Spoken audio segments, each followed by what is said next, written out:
Gang, what's up? Welcome back to another edition here of Intuitive Angling. Thanks a lot for taking some time to watch the video, and much appreciated to all the supporters out there that watch the channel and or take part of everything that we got going on here. Today what I'm going to do is I'm going to go over fluke colors. As far as, you know, the different type of fluke colors I use, I'm going to explain to you when I use which color. If you guys saw the video we did on flukes yesterday, we talked quite a bit about them. I've done videos in the past as far as rigging techniques, but in today's video I want to talk about specific colors, and I'm going to show you my box here and sort of explain to you when I use what colors. I think it might add up to a few more fish for you guys. Real quick, if you guys are interested in helping support the channel, one of the best ways you can do that if you want to order some flukes is do it through Baitworks. I'll include the link in the description. Another great way to support the channel, guys, is just click on that view products link at the bottom of the video when it first comes on. 30 products that I suggest you guys might take a look at. Great way to support what's going on here if you're inclined to do that. Guys, before I get into the video here, I want to address one thing, man. I did a couple videos this last couple days on live scope about how they dominated at Truman Lake up there, and we had a discussion, and of course a couple of the live scopers came out of the woods on this thing. I want to clarify one thing real quick to any live scopers out there that are defending it because a lot of you guys that are commenting on this live scope thing, if you defend it, are either not listening to what I'm saying or you're commenting on the titles because your comments don't make any sense compared to what I'm talking about here. The point of what we're talking about here with the live scope is, yes, I realize if I use live scope I could catch more bass. I realize live scope helps people catch more bass. I get all these comments saying, Randy, you're gonna have to start using live scope.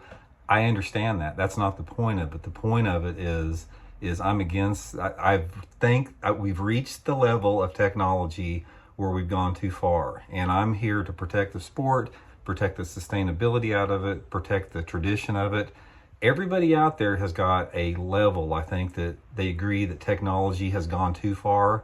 Live scope is my level. Some people may be the next thing when there's automatic robots driving a little camera under the boat. Everybody has got their line in the sand. This is mine, and I realize that it's affecting my tournament performance and my catching fish, but to me it's an ethical thing, so I just wanted to clarify that. And I also want to clarify, I'm not dogging people that use live scope. I am dogging the tournament organizations that allow people to use it. There is a difference. Okay, that being said, very much appreciated. Let's get into the colors here a little bit. Now, what I'm going to do, I'm going to show you my box here, guys, and I'm going to point to you the different colors I use for different situations.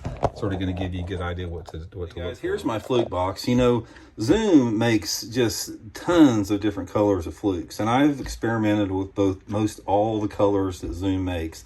These are my favorites. I've selected these out of every single one they make simply because it matches the situations that I fish here. So I'm going to sort of go over each one of them and explain to you when I use them. This is the albino. This is a lot of people's favorite. I like the albino under low light conditions, or if the water has a stain to it. So if the water visibility is like under 2 foot, or if it's a cloudy, rainy day, this color works really good right here, this particular albino. Watermelon, guys, this is sort of my tannic acid color. I like this really good anywhere there's grass. Works really good like in the Florida lakes, that type of stuff. I also like to pitch and flip this on a Texas rig, but when I'm fishing it weedless like a traditional fluke, I'm using it usually over grass in some cleaner black tannic water. This is the cotton candy color right here. This is sort of similar to the albino in the fact that this really puts off a good glow in the water. And again, I like the this cotton candy looking one, or disco. I can't remember disco. There's a lot of different flake variations, but anyway, this particular milky looking color, again in low light conditions, cloudy weather, works really good along with the same albino. These right here are the more traditional colors. You got like the Arkansas shiners, you got the baby basses here, you got the albinos, what they call. These right here, these more traditional fluke colors, these are the ones that I like under bright conditions, cleaner water conditions. A lot of times when the fish are schooling out in open water, they just a little bit more subtle, these translucent colors like this. are good, like in those higher light level days, cleaner water.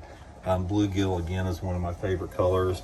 I mean, excuse me, this baby bass is one of my favorite colors. I also Texas rig that, very effective with that.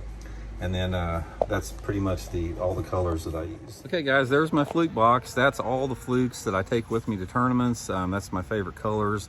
I think that if you guys sort of, use those guidelines as far as color, palettes of everything, it's going to help you catch a lot of fish under different conditions. Like I said, there's a lot of different colors and soft plastic stick baits you can use. You can get your favorites out there.